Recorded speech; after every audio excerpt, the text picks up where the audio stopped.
By now, many people have felt some of the consequences of this government shutdown, but no one has felt the consequences more than the family members of 63-year-old Jo Elliott-Blakeslee, I apologize. She has been missing since mid-September when she went on a trip to the craters of the Moon National Monument, and there was a search effort for her. However, about 16 staff employees have been furloughed as a result of the government shutdown, so they stopped searching for her for one day, but now family members have found volunteers that are basically searching for her at this on this very treacherous terrain.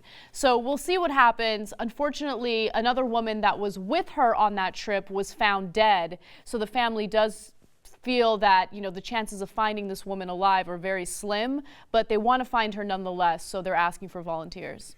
So family was great about it. I mean, they said, look, we only want you to come if you're really experienced, because we don't want to risk anybody else's life or health trying to look for her, which is an amazing thing to say when it's your family member that's on the line. They're looking for people that are comfortable hiking 10 to 12 miles, treacherous terrain. And climb 1,000 feet at a time. So now, the government shutdown.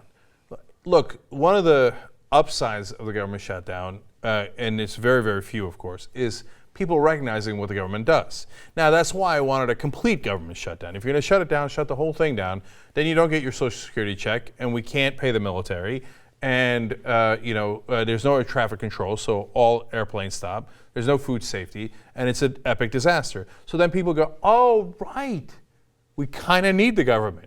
Of course we do, right? Instead, what we have is these partial government shutdowns where Republicans get to joke around like, what do you need the government for anyway? The federal government shut down its Twitter handle. Oh, who cares about the government? Well, look, even in this limited shutdown, turns out there's a lot of instances where you need the government, and the park rangers would have helped at least try to save her life, and now they're ordered to go back home. And it's a weird law, but apparently they cannot volunteer to do something that they were being paid to do. So now look, my reading of the article is that some folks have done so anyway. Some of the park rangers still seem to be out there, and that's a decent thing to do. But by law, they're not supposed to be. And that's why we have park rangers. And that's why we pay taxes, so that if one of us is lost somewhere, that we don't leave people behind, that we don't go, oh, well, sad day, okay, I guess they died, and move on with our lives. I don't really understand the people that make the argument that we need as little government as possible. Now, don't get me wrong, I don't believe in overregulation. I don't believe in having a massive government, but there are certain elements of society that government is necessary for. So law enforcement is a simple example of that. I know that there are volunteer firefighters in rural areas, but for a lot of big metropolitan areas, firefighters are very, very necessary, and they're run by the government.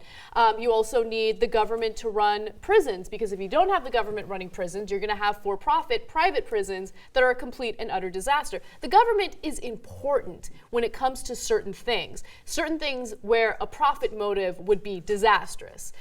So I hate that we need a government shutdown to make people understand that. But you're right, Cenk, like this partial government shutdown, I don't think makes people realize the full scope of what the government does to keep society running. What would we do if we didn't have the government working on our infrastructure? It's defunded right now, or underfunded right now. But what, we would have private corporations build our infrastructure, and then what, you'd have to pay for using every single road? And like in this example, let's say you get lost in a park, which is normal, it happens, right? And most of the time we wind up finding people and bringing them back to safety. So if it was all privatized, so if you're rich, then you can afford the helicopters for people to come and help you, etc. But if you're middle class or poor, sad day for you, you die in the woods. Okay, is that the government we want? Is that the society that we want? Look, government is a simple way of explaining it. It's the collection of all of us getting together and deciding to act together instead of individually. So is that necessary? Of course that's necessary from time to time.